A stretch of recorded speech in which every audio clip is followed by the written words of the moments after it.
To the world, a 6-foot drop straight to the ground. Hello, world. Reticulated giraffes are also considered the watchtowers of the Serengeti.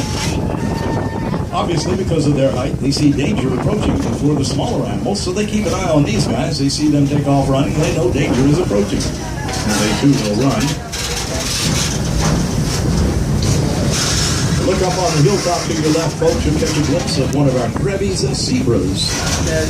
Firstborn, their stripes are tan and darken as the animal ages.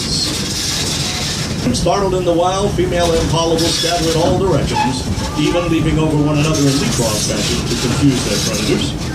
And we're now on the north belt of the Serengeti. You'll quickly see those zebras out there. Notice the difference in the striking pattern. Much wider.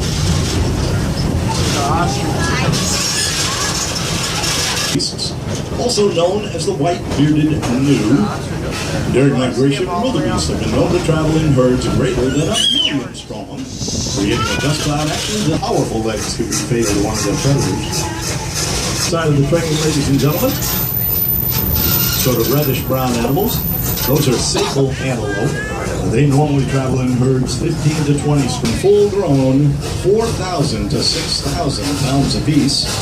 Don't let the size fool you, they can still run about 35 miles an hour. Check out the small one. That's our youngest presently. She's about a little over a year and a half old. By the way, the horns on the end of their noses, folks, have no bones, made of the same material as our hair and fingernails.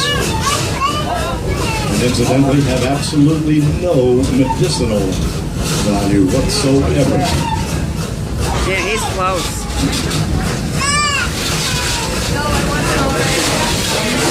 The